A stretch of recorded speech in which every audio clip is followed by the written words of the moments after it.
கடலூரில் நடைபெற்ற அரசு விழாவில் பொதுமக்கள் முன்னிலையில் கடலூர் திமுக எம்எல்ஏ திமுக மாநகர செயலாளர் மோதிக்கொண்டது பொதுமக்களிடையே பெரும் பரபரப்பை ஏற்படுத்தியுள்ளது. கடலூர் சட்டமன்ற உறுப்பினராக இருப்பவர் ஐயப்பன். கடந்த 2021 நடைபெற்ற உள்ளாட்சி மன்ற தேர்தலில் கடலூர் மாநகராட்சி தலைவர் தேர்தலுக்கான போட்டியில் இவரது ஆதரவாளரான கீதா குணசேகரன் என்பவரது பெயரை தலைமை அறிவிக்கும் என எதிர்பார்த்து எம்எல்ஏவின் ஆதரவு கவுன்சிலர்கள் காத்திருந்தனர். ஆனால் திமுக தலைமை கடலூர் மாவட்ட திமுக அமைச்சர் எம்.ஆர்.கே. பன்னீர்செல்வத்தின் ஆதரவாளரான கடலூர் திமுக மாநகர செயலர் ராஜாவின் மனைவி சுந்தரியின் பெயரை அறிவித்தது. எனவே கீதா குணசேகரன் சுயேட்சையாக போட்டியிட முடிவு செய்தார். இதனால் சட்டமன்ற உறுப்பினரின் ஆதரவு கவுன்சிலர்கள் அனைவரும் புதுச்சேரியில் உள்ள ஒரு தனியார் ஓட்டலில் தங்கி இருந்து அடுத்த நாள் வந்து வாக்களிக்க முடிவு செய்து இருந்தனர். கடலூர் மாநகராட்சி தலைவர் தேர்தலில் சட்டமன்ற உறுப்பினரின் கைவோங்கி இருந்ததால் மாவட்ட அமைச்சரான பன்னீர்செல்வம் காவல்துறை உதவியுடன் சில கவுன்சிலர்களை மட்டுமே மீட்டு வந்தார். சில கவுன்சிலர்களை ஓட்டளிக்க வராமல் செய்யும் வகையில் ஓட்டலில் சிறைப்பிடித்தும் வைத்திருந்தார். தலைவருக்கான தேர்தலில் தலைமை அறிவித்த சுந்தரி சொற்ப வாக்குகள் வித்தியாசத்தில் வெற்றி பெற்றார்.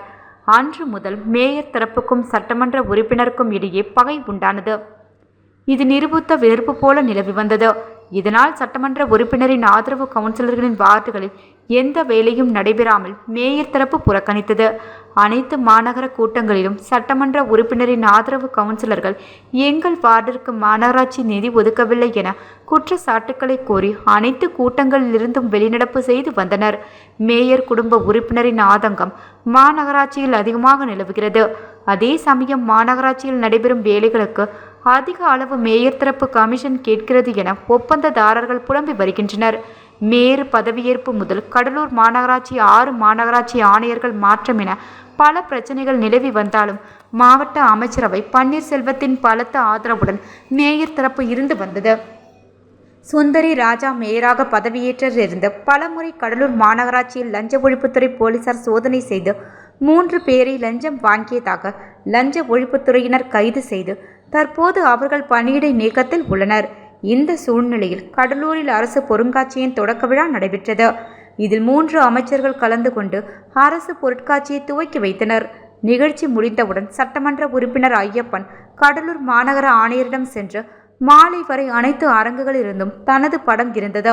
திறப்பு விழா நிகழ்ச்சிக்கு முன்பு ஏன் அதை எடுத்தீர்கள், யார் எடுக்க சொன்னது என கேட்டார். மேலும் அருகிலிருந்த மேயரிடமும் ஏன் என் படத்தை எடுத்தீர்கள் என கேட்டார்.